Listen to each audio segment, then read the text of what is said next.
child with nutritional problem. Ijoollee rakkoo nyaataa qabdu wallaaluudha. Malnutrition is hanqina nyaataa jechuun malnutrition dha. Malnutrition is cellular imbalance between supply of nutrient and energy and the body demand.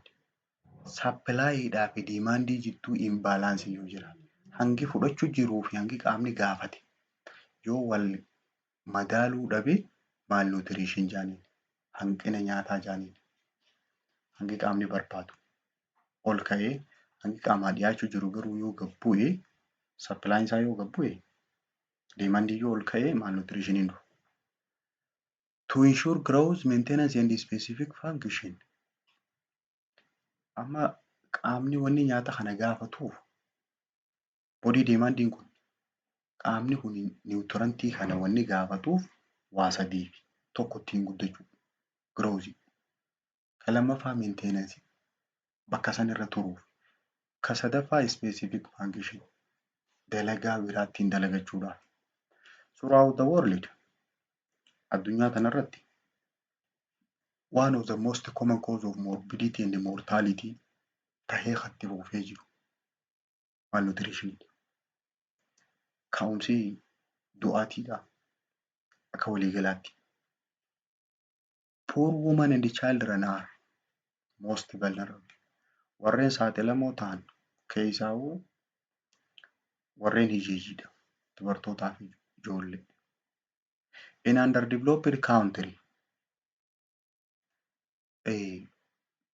biyyoota guddatan keessatti illee 50% of total mortality may occur in children under 5 years of age. Parsantiin 50 du'aatii ijoolleedhaa amma 5 gaditti. Parsantii 50. The cause of malnutrition maali maddii hanqina nyaataa ijoollee fiduu?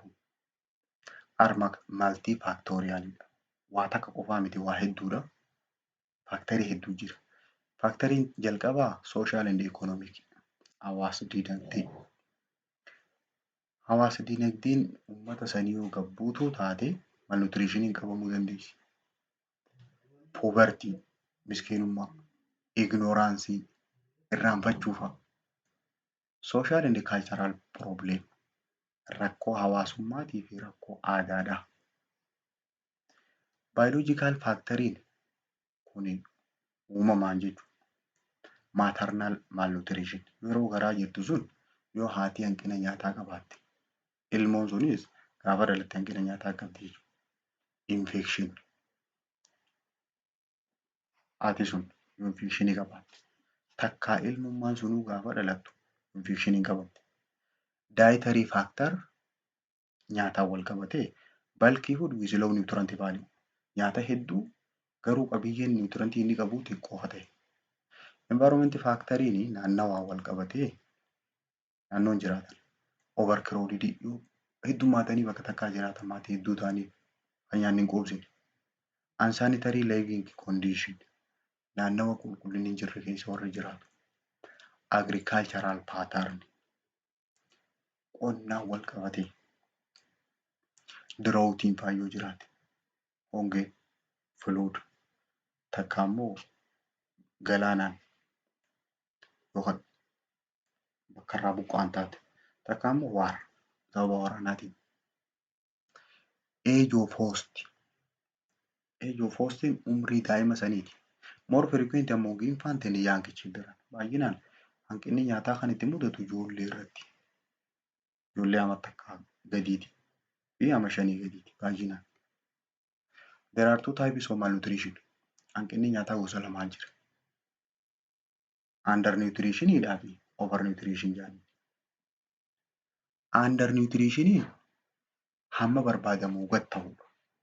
This is due to inadequate nutrient in terms of quality and quantity. Qulqullinni isaatii fi hammi isaa hanga barbaadamu gad ta'uudhaatu undernutrition jedhanii. It takes two forms. Bifa lama qaba inni kun. Protein energy malnutritionidhaa fi micronutrient deficiency jedhanii. Protein energy malnutrition jechuun hanqina pirootiiniitii fi kaarboohayidireetiidha jechuudha. Anniisaadha. Protein energy malnutritioniin abbaa sadii. Takka kwashiorkoridha. Kwashiorkor jechuun dhiitahuu jechuu qaamni. Kan lammaffaa marasmasi. Marasmas jechuun extremely emaciated. Garmalee duugamuu, huqqachuu jechuu qaamni irraa dhume. Marasmi kwashiorkor boos kalachuu waliin qabummaa. Gara kaaniin dhiita qaba, gara kaaniin lafeetu dirree yaa'ee jira. Kun amma protein energy malnutrition.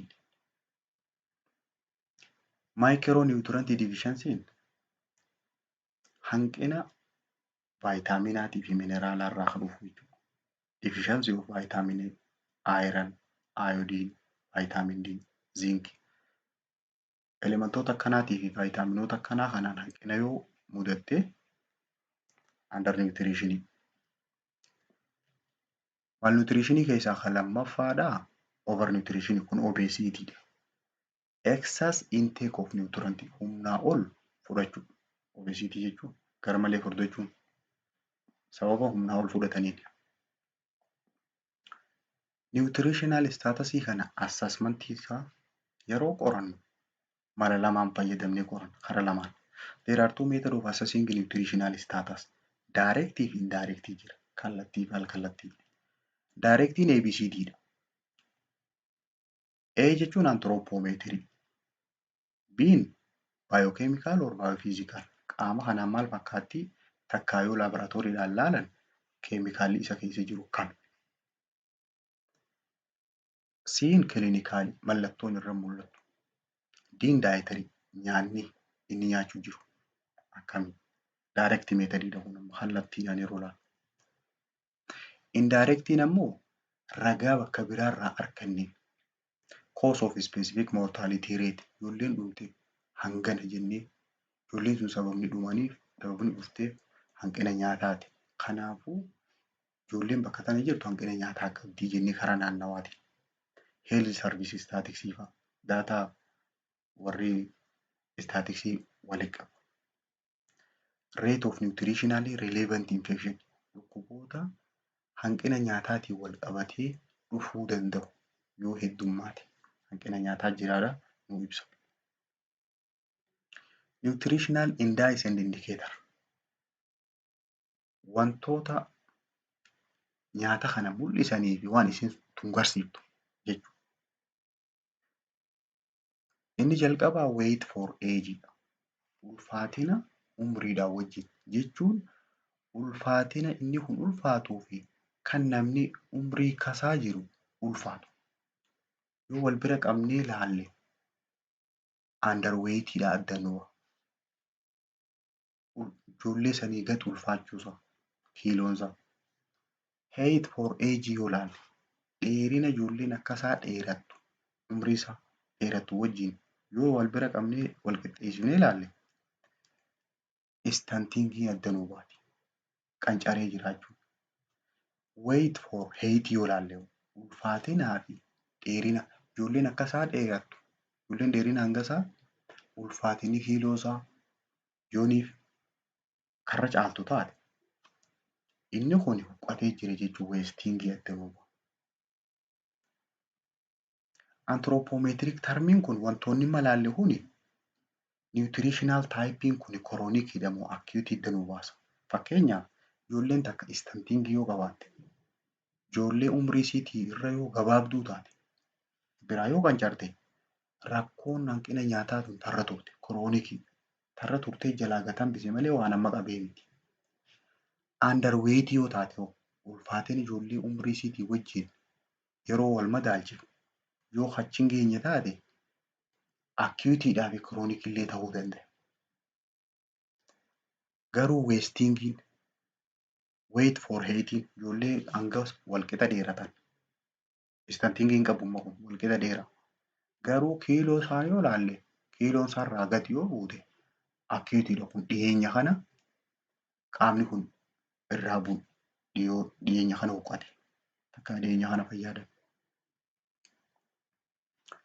Weight for heightiin wanni faayidaan isiin nuun qabdu weestingii adda baasuudha. Measure body mass in relation to body height. Ulfaatina qaamaa dheerina qaamaatiin wajjin wal bira qabnee ilaalu. Describe current nutritional status. Haala nyaataa daa'imni kun ammaaf keessa jiru adda nuu baasa. Inni kun interpretationiin isaa waa sadii nu ibsiti. Z-scoring gross chart irra jirti. Yooniif -2 gadi jiraatte mucaan kun wasted tahee jira nu agarsiisa. -3 gadi yoo ta'e severely wasted humnaa ol huqqatee jira. Yoommoo 2 ol jiraate 2 ol yoo jiraate kun overweightidha takka obese tahee jira. Garmalee gabbatee jira. Standard deviation SD jechuu kanaa fi Z-score jechuu wal qixa. Interpretation isaa akkana hiikamni isaa. Height for age'n stunting nu agarsiisa. Qancaru. The indicator of linear growth retardation. Qancaruu guddinaa and cumulative growth deficit in children.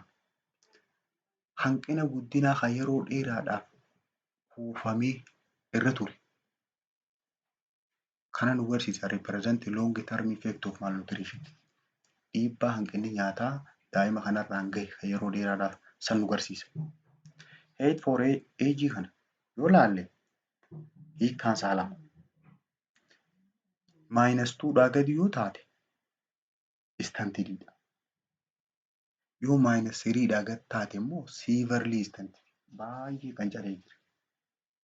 Kun egaa -2 fi -3 kun gross chart irra jira. Rakkoon jalqaba irra laallu kwashiorkor ilaallamee. Malnutritionii keessa kan jalqaba laallu. Kwashiorkor jechuun it is quantitative deficiency of protein. Hanqina proteinii qaba mucaan kun. But energy intake may be adequate. Hangi carbohydrateidha takka immoo hangi anniisaa inni fudhatu gaya. Garuu hanqina proteinii qaba. Common less than 2 years. Ijoollee amma 2 gadii irratti commonidha kun beekama. Cause'n isaa cause inadequate energy and protein supply to cell. Wanni fide anniisaan gayaanii fi protiniin seelii biran dhaqqabu. Anniisaan immoo fudhata garuu proteinii waan hin jirreef seelii biran dhaqqabu. Anniisummaan kun. Mallattoon mucaa kanarra mul'attu maali? Clinical manifestation isaa tokko growth failure hin guddatu. Wasting of muscle but not fat. Faatiin ni jira garuu immoo maashaan irra hin jiru.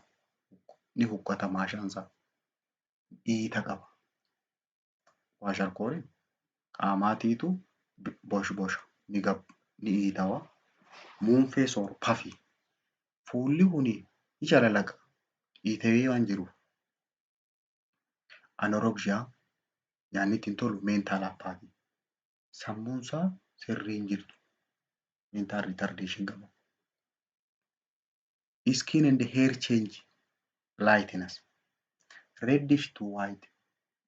Jalqaba diddiimateeti achirraa gara adiitti jijjiirama. Gogaadhaa fi rifeensi isaa. Hair is pull out easily and painless. Rifeensaan gogaa qabde akkanumatti irraa yaa'a. Hin dhukkubuusi. Osuma hin dhukkubne akkanumatti irraa lulluqqa. Delay closure of anterior fontanelle. Fontanelliin egaa bakki sammuudhaatu daftee hin cufamtu. Gireedii qaba. Hiittituun gireedii qabdi. Gireed 1 fi 2 fi 3 qabdi. Gireed 1 kan jennuun maayildiidha. Both feet or ankle. Miila lachuurra jirti. Ankiliidhaa gadi jirti. Koomeedhaa gadi jirti. Kanaa dhiite gireed 1 jaanii. Gireed 2 moodareetiidha. Moodareetii jechuun both feet plus miila lachuu irra jira. Kana gubbaan lower leg jilbaa gadi ni jira. And hand or lower arm. Harka kana ciqilee gadi irra hiitti jirti. Kana gireed 2 jaanii. Gireed 3 generalizedidha. guutuudha qaamni bakka irraa hafee hin jirtu. Siivariidha. Generalized bilateral pitting deema. Dhiita yeroo kanatti quba guddaa kanaan akka gad dhiibde akkasii dhufuutu saniin pitting deemaa jiranidha. Kan biraa extent of dermatosis. Skin problemii jechuun rakkoo gogaadha. Rakkoon gogaa tunis akkasuma hojii deemti. Kunis sadarkaa qabdi. 1, 2 fi 3 jira.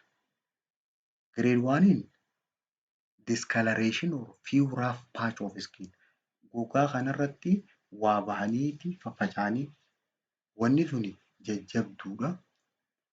Takka immoo qaama kanaatiitu halluun isaa jijjiirama. Kan amma mild jedhanii. Moderating multiple patchidha. On arm or leg. Harkarra wanni irra faffaca'atuun heddummaatti takka immoo miilarra hedduun jirti. Kuni grade 2. Siivariin flaking skin. Flaking skin jechuun shubamuu qaama. Raw skin qaamni ni jajjabaataa innis ni dhodhoohaa. Opening in the skin. Gogaan kun ni u'urata. Marasmasiin. Marasmasiin gaafa faallaa isaati.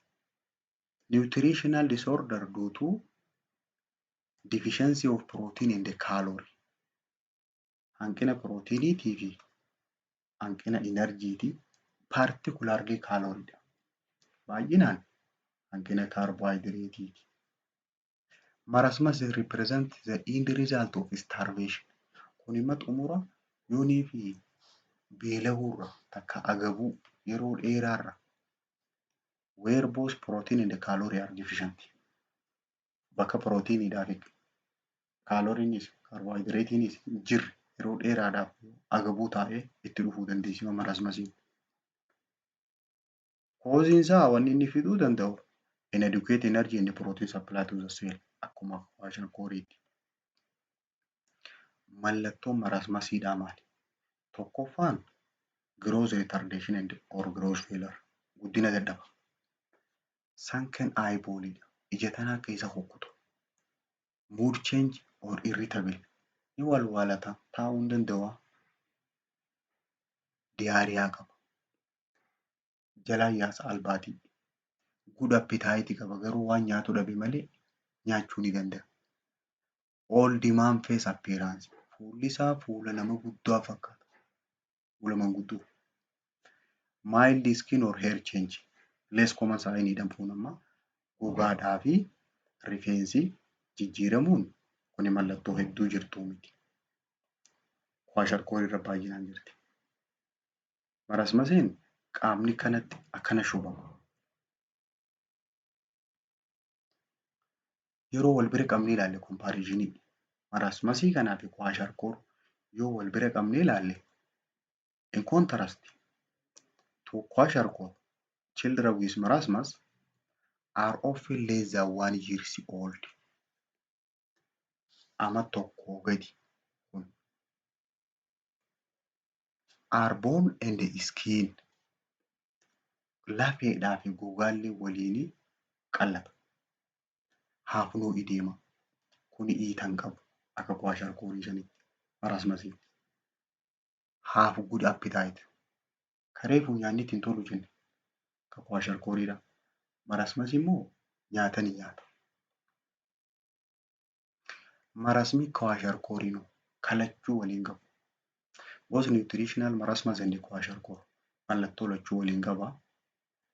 Severe wasting qaamni kun guutuutti irraa dhumee lafeen ala yaatee lack of fat faatiin qabu. Poor growth edema hedduu hin guddatuu dhiita qaba. Flaky painty dermatitis waan irra diban fakkaata. Waan akkanatti qalama harkaan akkatti irraa haqan fakkaata. Hair changes qaamni isaatis ni jijjiirama. Mental change sammuu isaallee ni jijjiiramti. Hepatomegaly tiruun ni dhiituuti. Akkasumas diyaariyaa qaba. Yeroo dhiita kana ilaaltu kwashiorkor. Yeroo immoo qochuu sana ilaaltu marasmas lachuu waliin qabu. marasmic kwashiorkor jedhaniin. Investigeeshiniin godhamuufii qabu qorannooleen daa'ima kanaaf godhamuu qabdu hematokiriitii fi hemoogiloobiinii isaan ilaalama.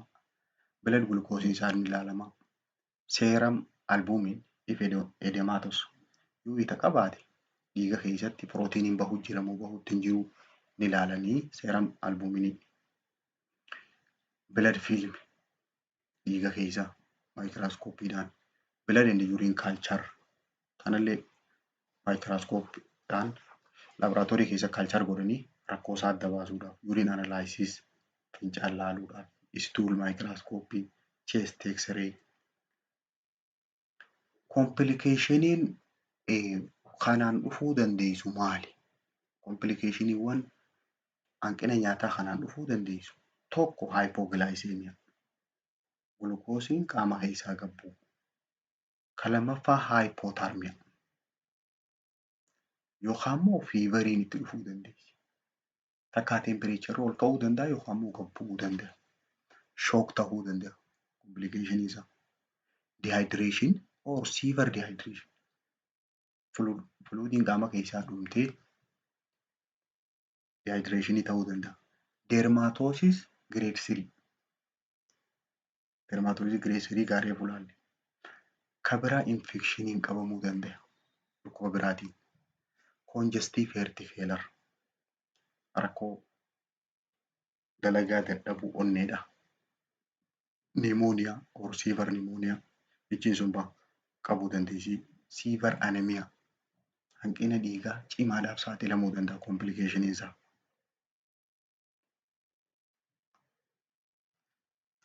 Amma egaa malnutriishiniidhaaf acute malnutriishinii ilaalla. Acute malnutriishiniin gosa sadii jira. Severe acute malnutrition, moderate fi global jedhaniin. Severe acute malnutrition muwaakii harka kana safartee irreetan seentimeetira 10.5 gadi yoo taate ulaagaansa any grade bilateral pitting deema. Gireedii fedhe haa ta'u, 1:2 series haa ta'u, kara lachuutti irraa itti jiraachuu yookaan immoo weight for height ilaaltee less than 3 scoreidhaa gadi yoo taate ulaagaa sadiin kana keessaa tokko yoo guutte saam jedhaniin. Severe acute malnutrition. Maamiino moderatiin. Moderate acute malnutritioniin muwaakiidhaan 10.5 irraa hanga 12.5 jidduu yookaan immoo weight for height ilaaltee 3 -3 irraa kaasee hanga -2 jidduu yoo ta'e. Plus no edema. Dhiita yoo qabaachuu baate kuni moderate. Globaalino. Global acute malnutrition kan jedhaniin lachuu jechuudha. Saam pilaasmaa. Siiveriidhaas ni qaba. Moderateidhaas ni qaba. Main cause of death in some. Ijoollee severe acute malnutrition qabdu. Wantoonni ijoon isii tana ajjeesuu danda'u maali? Waa jaha jira. Tokkoffaan hypoglycemia. Gulukoosiin dhiiga keessaa gad buusan. Hypothermia. Qabbanuma ajjeesa. Ka sadaffaa dehydration. Fluidiin qaama keessaa dhume. Cardiac failure. Onneen dalagaa dadhabu. Overhydration or electrolyte imbalance. Dhangala'aa humnaa ol fudhachuu takka immoo elektiroolaayitiin qaama keessatti walgituu dadhabu. Ka shanaffaa infekshinii. Sababa dhukkubaa super infection jechuudha. Ka ja'affaadhaa shookiidha. All of them are easily to prevent. Isaan kun hundi salphatti ittisuun isaanii salphatti danda'ama. And two ways. Garuu immoo isa kana osoo salphatti ittisuu danda'anii dhiisuun akka duutu taasisa. Recommended admission criteria of severe acute malnutrition or SAM. Ijoolleen takka yoo saamii qabaatte ulaagaan ittiin isiin ciisuu qabdu hospitaala ugaa dhufte ulaagaan sii Therapeutic Feeding Programmii TFP jechuudha. Sagantaa nyaataa dabalataa. Sagantaa nyaataa. Comprises Inpatient Stabilization Center yookaan immoo SC jechuudha. Stabilization Center SC yookaan immoo Outpatient OTP. Achitti ulaagaan isiin ittiin ciiftu tokkoffaa infant less than 6 months yoo ijoolleen sun baatii 6 gad ka taatu taate wanni ati ilaaltu wait for length ilaalta. Wait for length ilaaltee less than -3 z-score yoo taate ulaagaa takka. Yookaan bilateral pitting deemaa yoo qabaatte ulaagaa isiin ittiin seentu. Ijoolleen baatii 6 hanga baatii 59 jidduu jirtu immoo wait for length yookaan wait for 18 z-score -3 gad ta'uu. Yookaan kara lachuutuun bilateral pitting deemaa qabaachuu ta'uu. Muwaakinsii 10.5 gad ta'uu. Ulaagaa kana keessaa tokko yoo qabaatte ni seenti nyaata kana. Individual with moderate warreen maamii qaban ammoo moderate warreen qaban are treated in the supplementary feeding program. Kuni nyaata dabalataatiin wal'aanaman.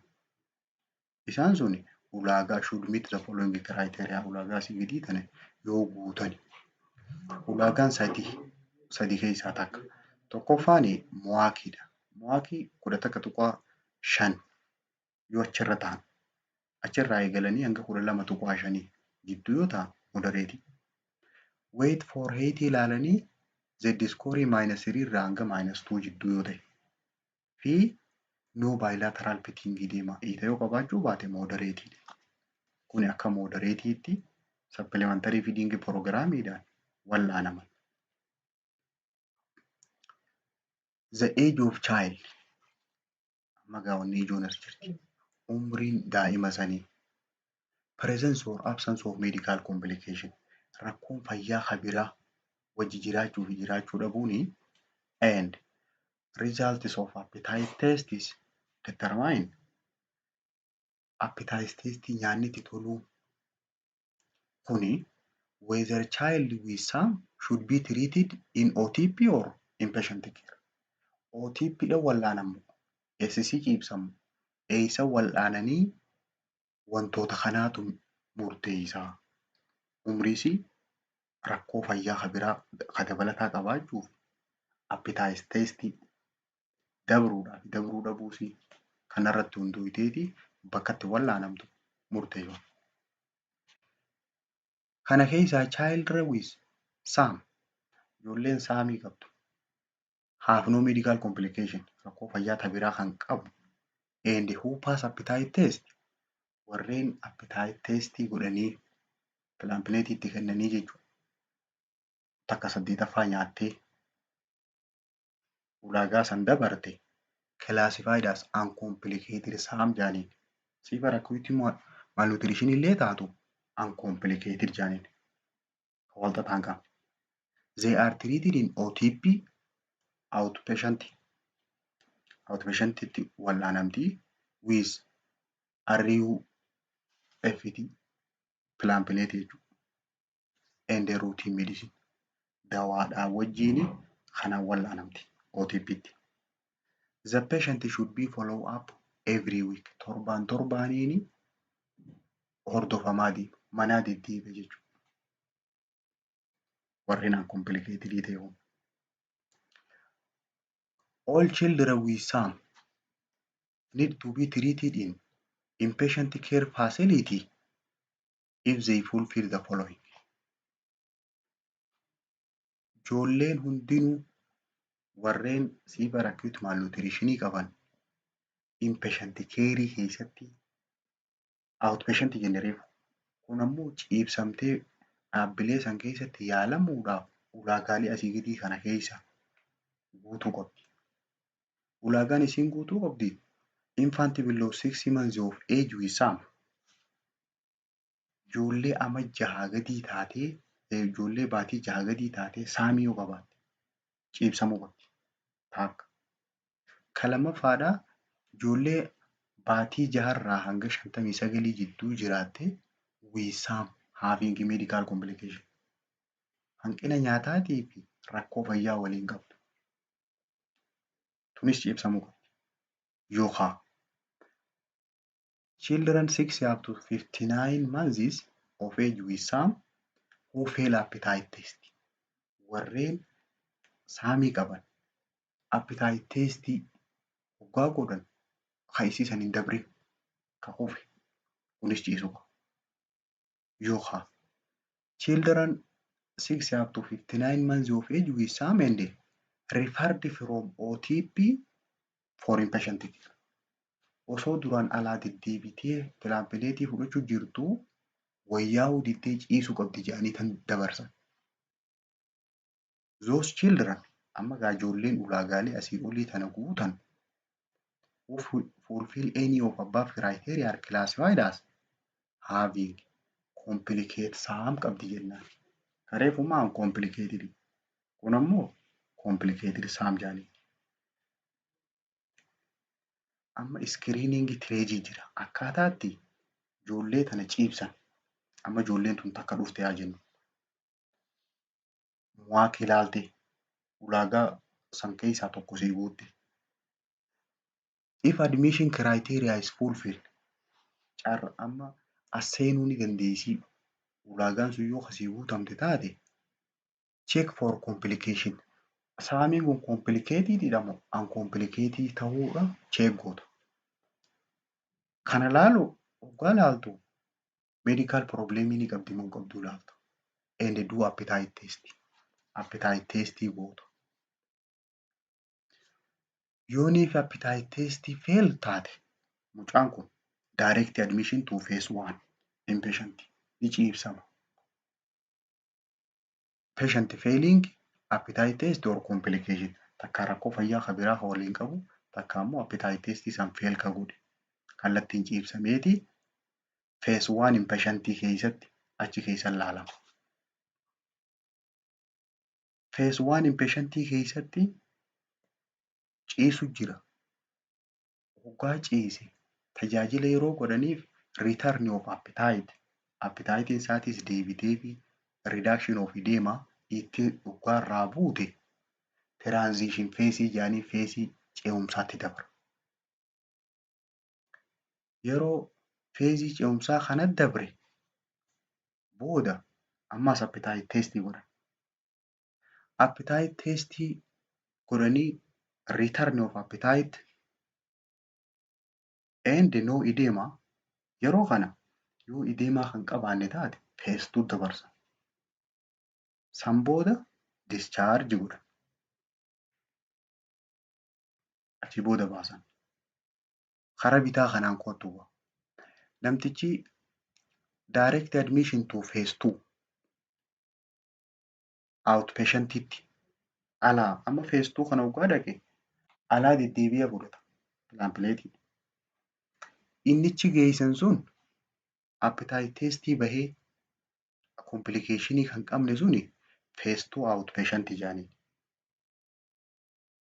Phase 2 outpatient kana if return of appetite and reduction of edema transition phase kanarrallee phase 2 outpatient illee ni dabarsa. Transition phase irraa phase 2 inpatient illee ni dabarsa. Asuma keessa jijjiiraniif F75 irra F100 irraa 75 jijjiiraniif. San booda discharge godhan. Kuni tireejii akkaataa orderii karaan irra deeman karaa kana. Manaajimentiin saamiidhaa maalidha? Amma siifa rakkooti malnutriishinii ijoollee qabdu manaajimentiin isaa waa lama gurguddoo. Tokko F75, F100 yookaan RUTF. 75 fi 100 kun aannan.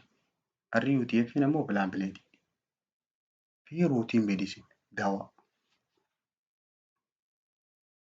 Phase of managementiin phase 3 qaba. Akkaataan itti wallaan isteejii takka ammoo fuula sadi qaba. Fuulli jalqabaa phase 1 stabilization phase jedhanii kan tasgabbeessuudha. Pheeziin itti aanu transition kan ce'umsaati. Pheeziin lammaffaadhaa rehabilitation pheeziidha. Restore godhu fayyaa isaa ta'e duraanii sanitti. Phase 1 irraa transition pheeziitti ulaagaan ittiin dabarsinu hoo maali? Criteria to move from phase 1 to transition phase or from SC to TFU exit criteria. SC irraa TFU'tti. Tokkoffaa ulaagaan isaa return of appetite. Waa nyaachuu danda'e. Appetite isaa yoo deebitee. Edema reduced. ETO irraa gad xiqqaatte. Clinically well. Fayyadamni isaa irraa kutee fayyaan isaa yoo kapooyyeetu taate. No NG tube or IV line. Tuubboon funyaaniitiis karra hin jirre. IV illee karra hin jirre yoo taate phase 1 irraa transition dabarsa. Amma egaa yeroo dabarsitu kana if there is OTP outpatientiin yoo kan jiraattu taate ijoolleen kallattiidhaan these children are transferred to OTP. OTP dabarsa. And treated with Plamplet every week. Torbaan deebiteeti Plamplet fudhatti. Yoo OTP'n hin jiraanne bakka irraa deddeebi'anii fudhatan yoo kan jiraannu taate they go to transition phase. Transition phase kallattiin dabarsaniiti and started on F100. F100 eegalchiisanii then to phase 2 inpatient. Phase 2 dabarsan. F100 irraa eegalchiisanii yoo OTP'n hin jiraanne. Ulaagaa jirammaas kan biraa. Criteria to go back from TRP to phase 1tti. Ulaagaa transition phase irraa phase 1tti nama deebiftuu jira. Ijoollee kam taateetu eega transitionii dhaqe phase 1tti deebi'e. Ulaagaan tokkoffaa sign of fluid overload. Mucaa kana yoo fluidiin humnaa ol kan heddummaatu taate. Develop medical complication. Rakkoo fayyaa ta biraa yoo fide isa mudate. Poor appetite. Nyaanni kun kan sirriitti ittiin tolle yoo taate. Less than 75% waan silaa nyaatu fudhachuu qaburraa parsantii 75 gadi yoo fudhatu taate. Rapid weight gain. Dafee yoo ulfaatiin isaa dabalee greater than 10 gram per kg per day. Guyyatti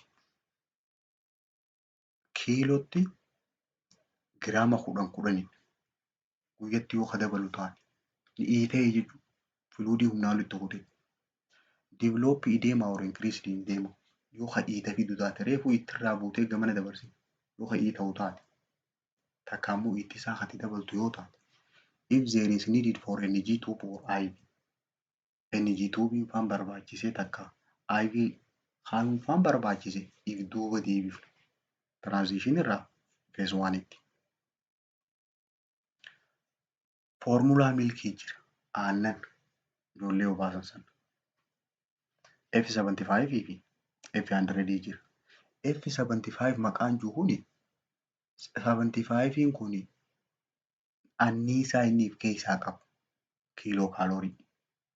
F75 starter yookaan stabilizer yookaan formulaa jedhaniin sadeenuu tokko. It has low protein. Proteiina xiqqaa qaba. High carbohydrate qaba. Carbohydrate guddaa qaba. 75 kiiloo kaaloorii per 100 ml. ml 100 keessa anniisaa kiiloo kaaloorii 75 jira. F75. F100 ammoo kachaappe formulaadha kun. Tishuu baddesan bakka akka deebisuudha. It is high in protein. Sababni isaa proteiina hedduu qaba.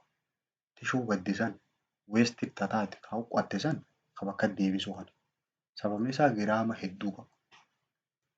Proteiina giraama 2.9 qaba. Carbohydrate immoo kiiloo kaaloorii 100 qaba. per 100 ml. Kan biraa combined mineral and vitamin mix jira. Albuudotaa fi vaayitaaminoota kan walitti dabalan sanii jira. CMV jedhanii. F75 fi F100 kana akkami qopheessan? Ni qopheessina haa jennu amma. Qopheessuuf dura do not use boiled water because damage vitamin. Bishaan hin oowwiftu. Bishaan oowwaadhaan hin qopheessitu. Sababni isaa bishaan oowwaan suni vaayitaamina keessatti balleessa. Kanaafuu bishaan yoo qulqulleessuuf oowwan illee qabbanaa'uu qaban. Waan milki saacheet jechuun qalasaan aannanii tokko jechuudha. Qalasaan aannanii tokko kan inni 4 liitira tokkoo jechuudha. Saacheetaan kun. One milk sachet add 2 liter of water. Aannan kubbaayyaa tokkotti bishaan litira 2 dabalta. Yeroo san waliin litira aannanii 2.4 ta'a. Yoo 5 goote hoo 5 plus 10 liter of waterii 12 ta'a. Amma bishaan litira 10tti saachetaa 5 kubbaayyaa aannanii san 5 yeroo itti naqite litira 2 ta'a kubbaayyaan 5 sun. Bishaan 10 kana yoo itti dabalte waliin 12. Diluted F100.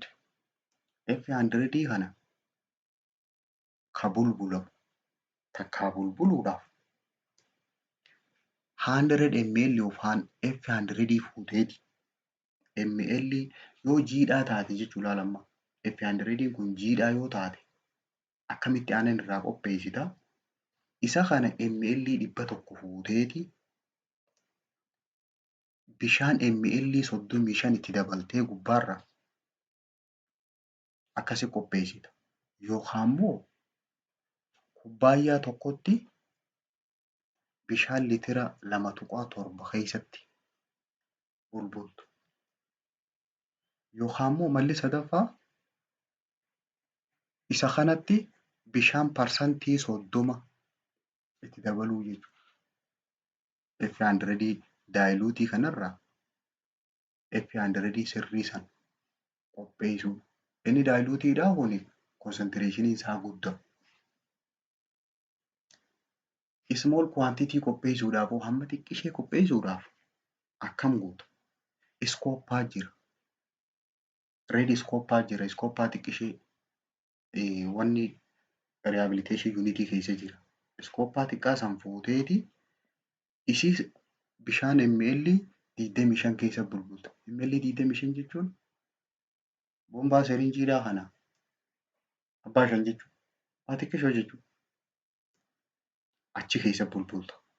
Haala kanaan qopheessita.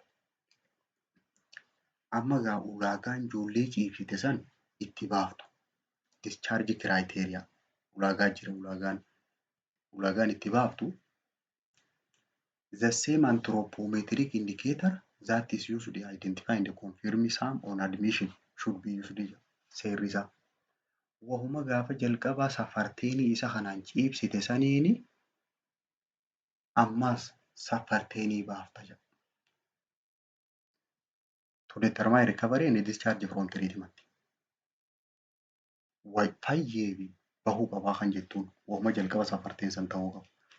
Jalqaba irratti if admitted with yoo jalqaba waggaa ciibsitu san bilateral fitting diimaa qabaachuudhaan ciibsite yeroo baaftus discharge cured when no bilateral fitting diimaa. Hiikuma sayyuu dhabe guyyaa lamaaf for consecutive visit marsaa lamaaf irra deebitee ilaaltee yoo hiika san qabaachuu baate baafta. Yookaan immoo muwaakiin isaa 12.5 ol yoo kutte. Wait for 8 isaa the score -2 ol yoo kutte. And clinically well rakkoo fayyaa kan qabaanne taate alartii yoo taate beeki ni baha. Malli tokko kana. Malli lammaffaadhaa if admitted with muwaak. Muwaakii ilaaltee 11.5 higatta isaa ilaaltee sanii yoo ciibsite discharge cured when yeroo muwaakiin isaa 12.5 fi ol kutee baafta. No bilateral fitting deema. Clinically well and alert. Qaamaanis nagaa eegugaa ta'ee ittiinis irra hin jiraanne. Sadaffaa if admitted based wait for 80dhaan laaltee z-scoreidhaan yoo ciibsitu taate discharge cure when yeroo ati baaftu wait for 80 minus 2 z-scoreidhaan ol yoo qotte duraan achii gad taateeti ciibsite. Achii ol kunnaan ni baafta. No bilateral fitting deema and clinically well. Ulaagaa kanaan baaftu uuma safartee ciibsiteeni safartee baafta. Rootiin diraagiin dawaaleen warreen severe acute malnutrition qabaniif kennamuu qabu. Dawaan beekamaan jechuun akka waliigalaatti. Tokkoffaan vaayitaamin A. Give to all admission. Ijoollee ciiftu hundaafuu kennamuun dirqama. Except warreen kennamneefii jira. For those with edema. Warra iita qabanii fi those who received vitamin A in past 6 months. Warreen baatii 6 dabran kana keessatti vitamin A fudhatanii jiran. Warreen san waan hin ta'in ijoollee ciifte hundaafuu vitamin A ni kennitaaf. Repeat at discharge therapeutic food unit or 4th week on OTP. Yeroo isa kana baaftu doozii isaa kan lammaffaa kennuufii qabda. Takka 7 irratti dhugaa outpatientii goote yeroo haalaa deddeebi'u san goote 7 irratti ni kennitaaf. Dawaan lammaffaadhaa fooliik aasiidii. Fooliik aasiidiin kuni aannan san keessa ni jira sufficient amountiin. F75 fi F100 fi RUT fi platelet keessa jira. Give 5 mg at admission only for those with clinical sign of anemia. Ijoollee mallattoolee hanqina dhiigaa qabdu qofaa fi hoggaa isiin dura ciiftu miligiraama 5 kennitaaf. Malee kun aannan kana keessa jira. Fooliik aasidiin. Kabiraa amoksaa. Amoxicillin or ampicillin plus gentamicin. Takka amoksaa plus gentamicin goota yookaan immoo ampicillin plus gentamicin goota. Give all some twice daily for 7 days. Start at admission. Guyyaa ciibsame san irraa eegalteeti guyyatti yeroo 2 torban tokkoof kennitaaf. Injekshiniidhaan. Ilmeedhaan. Isa kana. Ampicillinii fi gentamicin. Syrup is preferred. Syrupiin filatamaadha. But if not, yoo syrupiin tun hin jiraanne break tablet yoo tabletiin kufteen jiraattu taate tabletii san cabsiteeti at OTP site bakka outpatientii sanitti achitti liqimsuu qaba adda cabsitee. Kabiraa anti-malaariyaa dawaa buseedha. Use national protocol kun egaa akkaataa qajeelfama biyyoolessaa irratti hundaa'eeti only for suspected or diagnosed warra shakkamee fi warra malaariyaa qabaachuun isaa adda bahee qofaaf kennama. Measles vaccine talaalliin shifteedha. Give at admission hoggaa ciibsamu kenniifi jedha. And discharge for therapeutic food unit case for age 9 months and above if no vaccination card. Hoggaa ciibsamuuf yeroon bahu kan kennituuf ijoollee baatii 9 fi achii oliiti. Yoo isiin kanaan dura talaallii kan godhatin taate. For OTP ijoollee alaa deddeebitee fudhattuuf ammoo give on the 4th week of visit. Yeroo torbaan 4ffaa irratti isiin deebitee fudhattu platelet baatii takka jechuun wal faana fudhattee guyyaa sanii kennitaaf. Measles. Management of dehydration for some patients. Ijoolleen hanqina nyaataa qabdu kuni hanqina dhangala'aa mudatamaas kan akkamiin furan. Give rhizomal orally. Amma NSCdhaa fi RL miti. Rhizomaalii jira. Rehydration solution for malnutrition jechuun ijoollee hanqina nyaataa qabduuf dhangala'aa bakka bu'u. Afaaniin takka immoo NG2 garuu more slowly than you would when rehydrating well nourished child. Akka ijoollee fayyaa qabdu takka ijoollee nyaata gahaa qabdu kennituufitti daddaffiidhaan hin kenninii fi suuta kenniifi jira. Dooziin isaatis garagara. Give 5 ml per kg kiiloo mucaa sanii baay'itteeti ml 5 daqiiqaa 30 for first 2 hours sa'aatii lamaan jalqabaatiif hangana kennitaaf. ml 5 kg isaatiin baay'iftee. Achii booda hoo sa'aatii 10 itti aananiif jira. 5 up to 10 ml per kg per hour. Reefu daqiiqaa 30tti. Ammoo sa'aatti guutu. On alternate hour sa'aatii itti aananiif. With F75 formula. F75 dhaan wajjin. The exact amount is depend on hangi dhangala'aa isa kanaa kennamuu qabu waan irratti hundaa'uu jira waa sadii irratti. Tokkoffaan how much child want.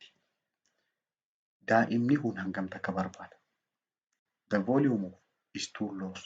Hangam takka sagaraa baase. Hangam takka yaase. Whether the child is vomiting. Mucaan kun ni haqqise moo hin haqqifne. Kanarra hundaa'eeti dhangala'aa kana bakka buufnaaf.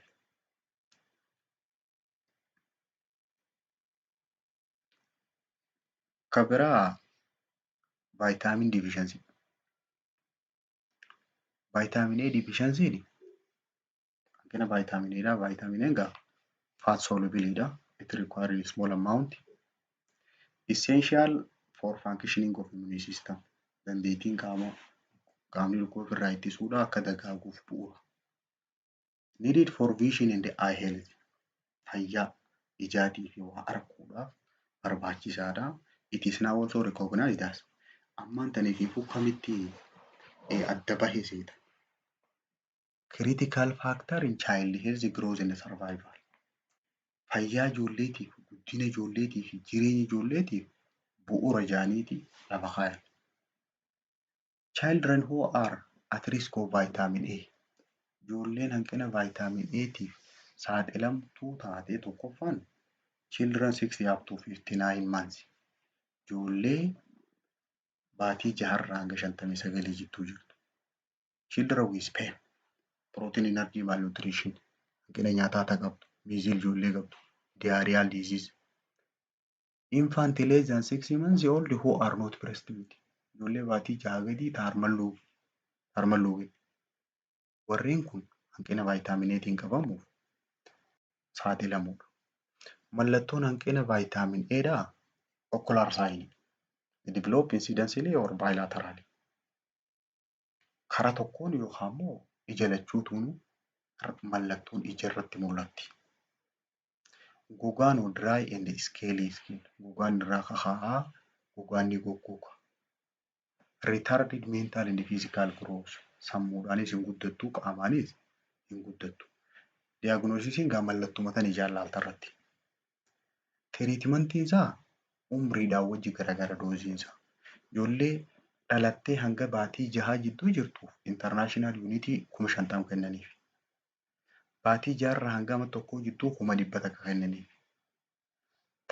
Ta'ama tokko olii immoo guyyatti garagara. Guyyaa jalqaba 200,000 kennaniif. Guyyaa lammaffaatiis 200,000. Guyyaa 15ffaadhaatis 200,000 kennaniif. Marsaa 3. Local treatment for all with corneal ulcer. Warreen koorniyaan isaanii madaa'e. Bakka isa wal'aanuudha. Topical antibiotic gubbaa tanarra antibiofarra baakteeriyaatiin wal'aanu. Atropiin ija buusuu ija keessa. iPad ija tana ashaguu. Warreen koorniyaan kun madaa'e. Ittisni hanqina vitamin A kun akka ijoollee hin mudanneef there are 4 strategy. Mala 4 jira. For virtual elimination of vitamin A deficiency hanqina vitamin A kana dhabamsiisuudhaaf to decrease child morbidity and mortality. Du'aatiidhaa fi rakkoolee sababa kanaan dhuftu gad xiqqeessuudhaaf tooftaa afurii jira. Tooftaan jalqabaa breast feeding harmuma kana sirriin loosisuu. Kan lammaffaa supplementation dabalataan vaayitaaminii kana kennu. Kan sadaffaa food diversification nyaata kana jijjiiruu. Kan afuraffaa food fortification nyaata keessatti dabaluu vaayitaaminii kana.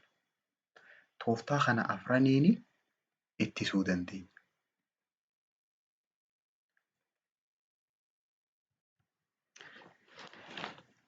Inni biraa vaayitaamin D deficiencyidha. Hanqina vaayitaamin D'ti. Hanqinni vaayitaamin D'dhaa wanni inni fidu riikeetis jedhaniin. Riikeetis jechuun maali? Failure of calcification of bone matrix of gross bone. Lafeen guddachuu jirtu kuni hanqina kaalsheemii mudachuu. Calcification jechuun kaalsheemii dhabuu jechuudha. Osteomalaayizaa jedhaniin rakkoon sababa kanaan dhuftu. Bone infection lallaaffachuu lafeedha. Failure of calcification of bone matrix of mature bone. Lafeen guddattee jabaachuu dadhabu, lallaaffachuu.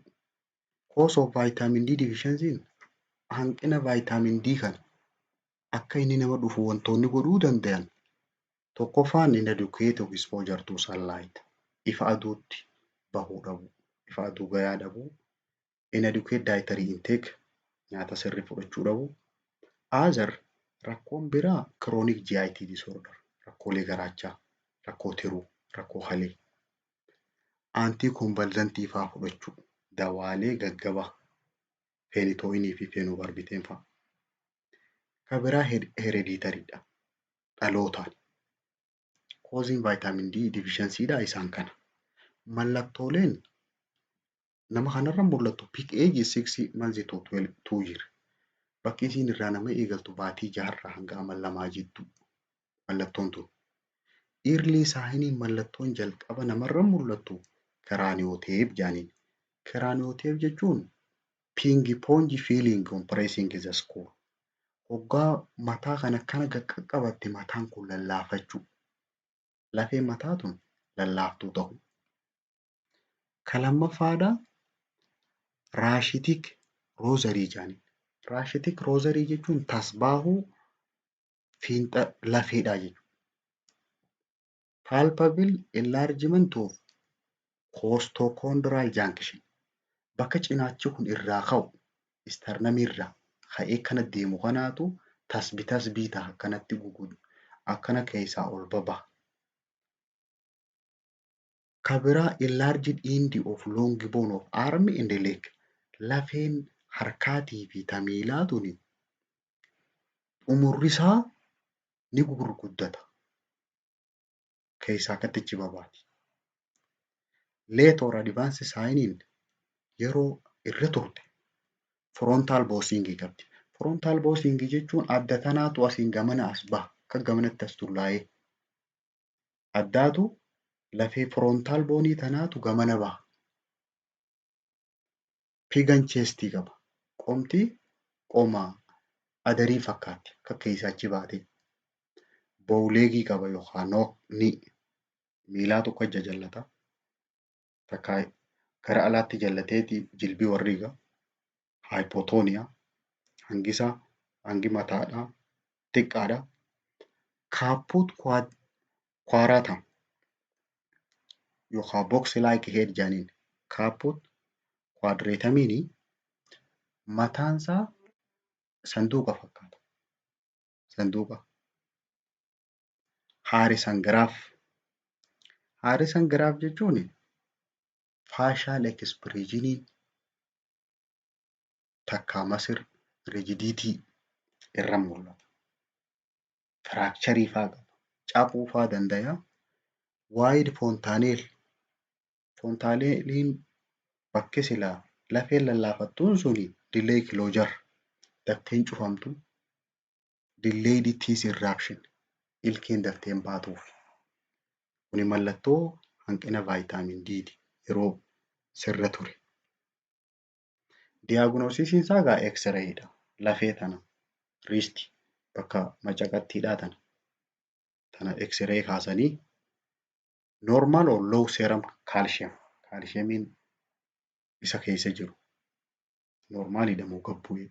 Phosphorusii low phosphorus. Elevated alkaline phosphate. Phosphatein ol ka'uu.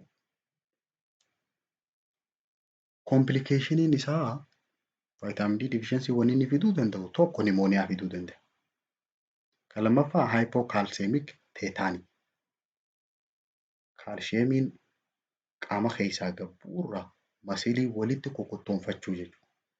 Pathologic fracture osoo deemtuu cabuu.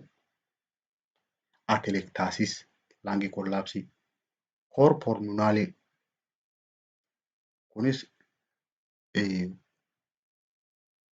disorderii lower respiratory keessaa tokko cor pulmonale. Bronchial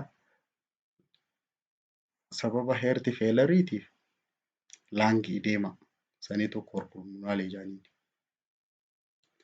Treatmentiin isaa vitamin D3 dha. Cholecalciferol jedhaniini best treatmentiin isa kana. Doosiin isaa international unit 600 IM taate yeroo takka kan jiraniif.